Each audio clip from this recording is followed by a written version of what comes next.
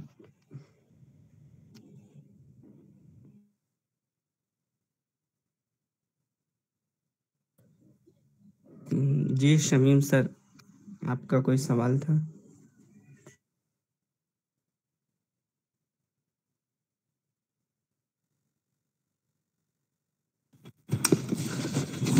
جی، سوال وہی فیاض بھائی کو تو میں نے وہی کیا ہے کہ اس میں فیاض بھائی نے اس کو کلیئر کیا ہے، اور آگے اور کچھ بھی فیاض بھائی اور اپنے سے خود سے اور اس کی وضاحت کرے تو بڑی مہربانی ہوگی۔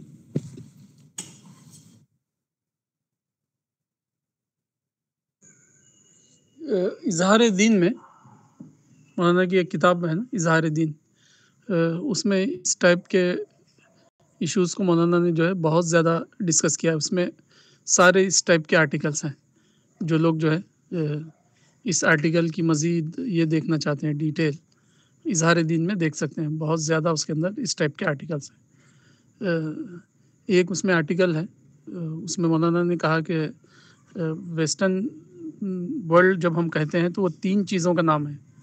ایک ہے سائنٹیفک سویلائزیشن، اور دوسرا ہے ان کا کلچر، یعنی ویسٹرن کلچر، جس کے اندر کچھ ایلیمنٹس جو ہے ہمارے لیے انوانٹیڈ ہے، اور جو ہے تیسری چیز ہے ویسٹرن فلاسفر یعنی ایتھیسٹ فلاسفر، تو ویسٹرن ورلڈ ہم کہتے ہیں تو یہ 3 چیزوں کا نام ہوتا ہے.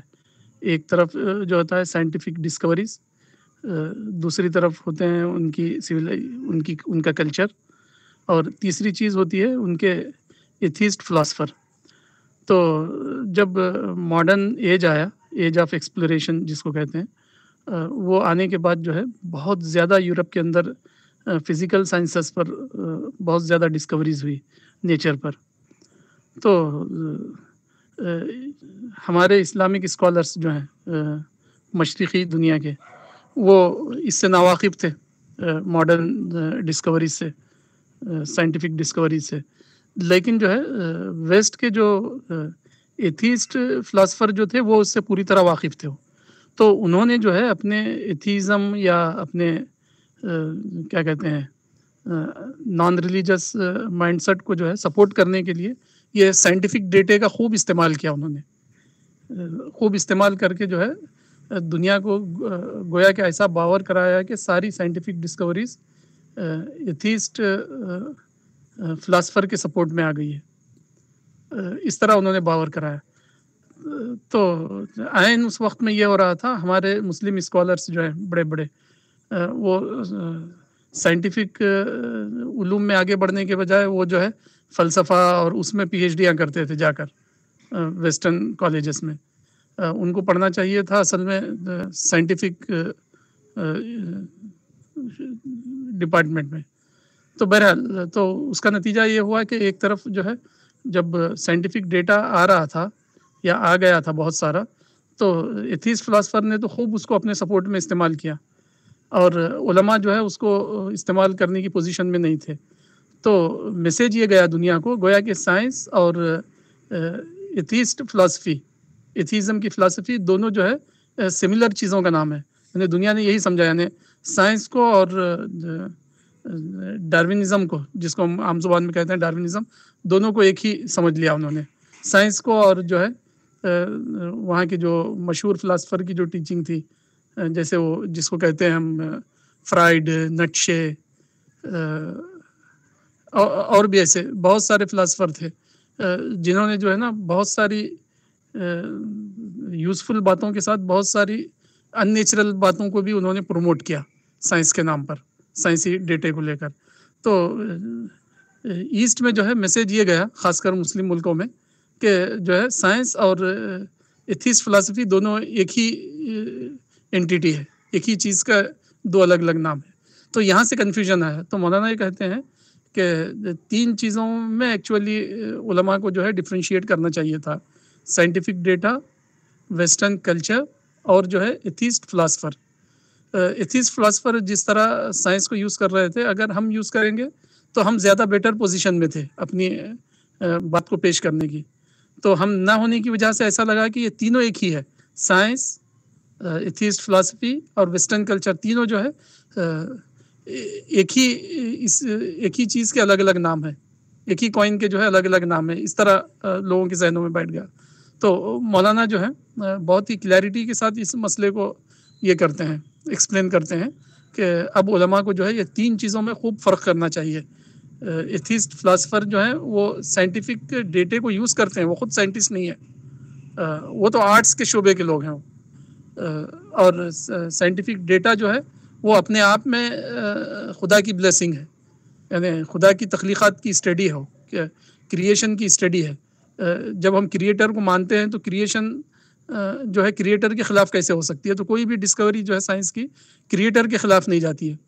اور تیسری چیز مولانا کہتے ہیں کہ ویسٹرن کلچر، یعنی ویسٹرن کلچر کے اندر کچھ باتیں ہیں جیسے انلیمیٹڈ فریڈم کو لوگ مانتے ہیں، اور جو ہے لباس کے تراش خراش کے معاملے میں جو ہے ویسٹ کا اپنا ایک خاص یہ ہے. تو یہ 3 چیزیں الگ الگ تھیں. تو تینوں میں اگر ہم فرق کر لیتے تو ہم کو پتہ چلتا کہ کون سی چیز پک اپ لائق ہے اور کون سی چیز ریفیوزل کے خانے میں آتی ہے. تو یہ نہ ہونے کی وجہ سے ڈفرینسیشن، تینوں چیزوں کو ہم نے ایک ہی سمجھ لیا اور تینوں کو ایک ساتھ ریفیوز کر دیا مسلمانوں نے. جی شمیم صاحب. جی فیاض بھائی، بہت کلیئرٹی ہوئی، جزاک اللہ.